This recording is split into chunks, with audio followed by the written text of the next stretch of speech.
الرحمن الرحیم، زندگی سے لطف اٹھائیے۔ سبق نمبر 2، آئندہ ہم کیا سیکھیں گے؟ عام طور پر یہ دیکھا گیا ہے کہ افراد کی خوشی غمی کے اسباب ایک جیسے ہوتے ہیں۔ مال و دولت کی زیادتی یا اپنے اپنے شعبے زندگی میں ترقی اور اس کے روشن امکانات دیکھ کر سبھی لوگ خوشی کا اظہار کرتے ہیں۔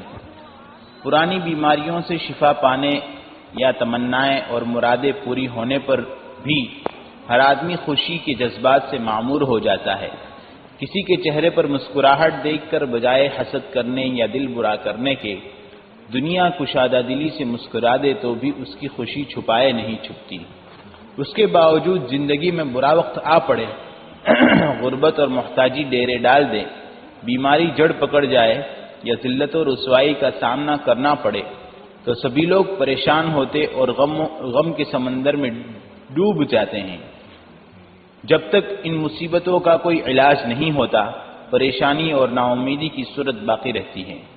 آئیے وہ راستے تلاش کریں جن پر چل کر ہم اپنی خوشیوں کو ہمیشگی بخشیں اور غم اور ملال پر غلبہ پالیں۔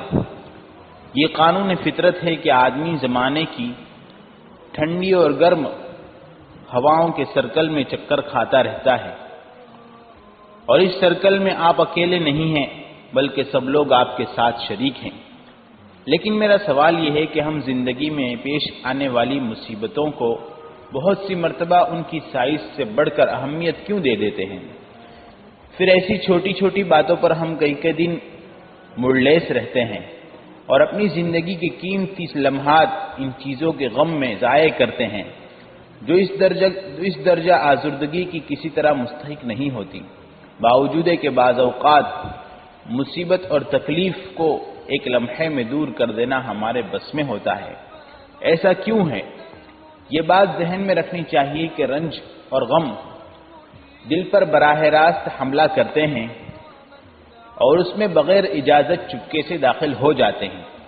پھر بھی رنج اور تکلیف کا دروازہ ایک بار کھل جائے تو اسے بند کرنے کے بھی ہزار طریقے ہیں۔ آئندہ ہم یہی طریقے جاننے کی کوشش کریں گے۔ زندگی میں ہماری ملاقات کتنے ہی ایسے لوگوں سے ہوتی ہے جو ہر ایک کو پیارے ہوتے ہیں۔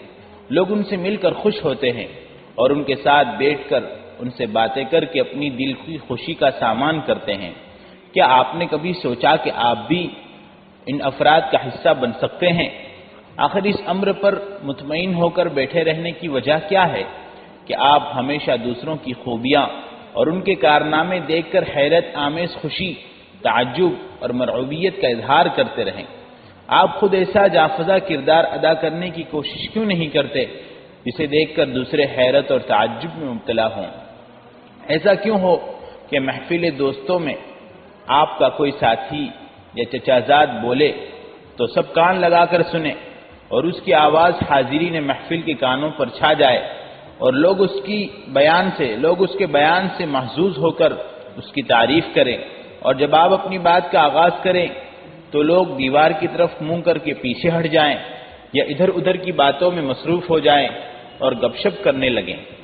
بہت ممکن ہے آپ کے پاس اپنے ساتھی سے زیادہ معلومات ہوں اور علمی میدان میں آپ اس سے زیادہ ڈگری والے ہوں یا اس سے بلند منصب پر فائز ہوں۔ پھر وہ لوگوں کی توجہ حاصل کرنے میں کیسے کامیاب ہوا اور آپ کیوں ناکام رہے؟ ایک وہ باپ ہے جس کے بچے اس سے محبت کرتے ہیں اور وہ گھر آتا ہے تو اسے دیکھ کر اس سے مل کر خوشی سے پھولے نہیں سماتے، اور ایک وہ بدنصیب باپ ہے جو اپنی اولاد کی رفاقت کو ترستا رہتا ہے اور اولاد اس سے پیچھا چھڑانے کے لیے طرح طرح کے بہانے گھڑتی اور عذر نکالتی ہے۔ کیوں ہیں تو دونوں ہی باپ، پھر ایسا کیوں ہوتا ہے؟ اس کتاب میں ہم انشاءاللہ یہ سیکھیں گے کہ زندگی سے لطف کیسے اٹھایا جائے، لوگوں کی توجہ حاصل کرنے کا طریقہ کار کیا ہے، اور اپنی بات کو مؤثر انداز میں کیسے پیش کیا جائے۔ یہ بھی معلوم ہوگا کہ معاشرے میں برے افراد کے شر اور ان کے خطرناک ارادوں سے کیسے محفوظ رہنا اور ان سے دنیاوی معاملات طے کرنے کے سلسلے میں کیا رویہ اختیار کرنا ہے، وغیرہ وغیرہ۔ تو آئیے ہم آپ کو مرحبا کہتے ہیں۔ اہم بات یہ ہے، کامیابی یہ نہیں کہ آپ ان چیزوں کا سراغ لگائیں جنہیں دوسرے پسند کرتے ہیں، بلکہ کامیابی یہ ہے کہ آپ اپنے اندر ایسی مہارت پیدا کریں جن کی بدولت آپ لوگوں کی توجہ بن جائیں۔